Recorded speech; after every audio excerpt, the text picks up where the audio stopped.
Zašto se Kristijan smiješi?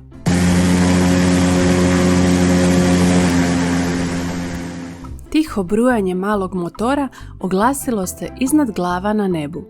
Osmogodišnjak Kristijan je zaškiljio dok je podigao pogled da prvi puta ugleda zrakoplov na nebu Papue Nove Gvineje. Tata, je li to to? Da, sine, to je avion zrakoplovne misije koji će nas odvesti na mjesto našeg rada. Avion je kružio oko male sletne staze u zračnoj luci Daru, a onda je sletio i zaustavio se na mjestu na kojem su čekali Kristijan i njegova obitelj. Dobar dan, začuo se prijateljski glas pilota dok je prilazio kako bi ih pozdravio.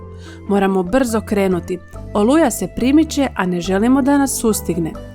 Kristijan je zgrabio svoj ruksak. On je letio velikim zrakoplovima prije toga, ali ovo je bio najmanji i u takvom još nije bio. Vrata su na drugoj strani, rekao je pilot. Samo naprijed, uđi.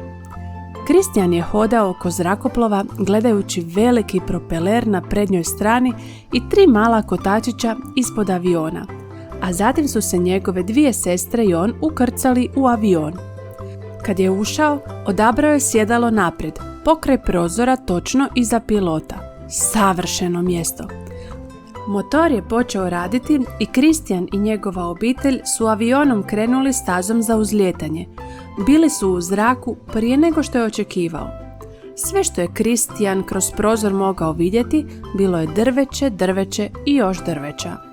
Ima li dolje ljudi, pomislio je. Ne vidim nikakve kuće, ulice ili četvrti kao u Americi.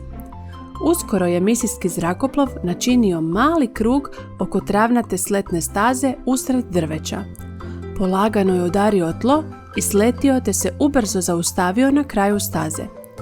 Kristijan je zgrabio svoj ruksak i slijedio ostale putem do rijeke gdje je ugledao čamac od stakla i plastike sa misijskim logom sa strane. Kad su torbe cijele obitelji bile u čamcu, upalio se motor i oni su jurnuli niz rijeku. Bilo je toliko toga za vidjeti.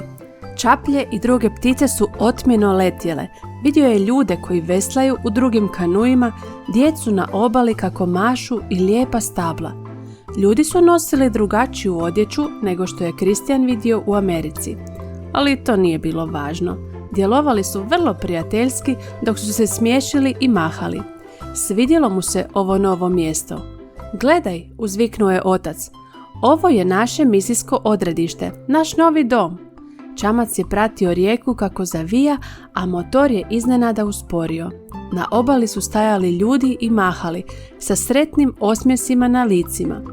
Kad se čamac zaustavio, Kristijan je čuo kako pjevaju. Sretni smo danas, sretni smo danas, sretni smo što ste došli k nama. Nije se mogao prestati smiješiti. Čim je pjesma završila, on se prvi iskrcao iz čamca. Hodajući pored dugačkog reda ljudi koji su ih dočekali, sa svakim se rukovao. Primijetio je velik broj djece. Znao je da će mu se svidjeti novi dom.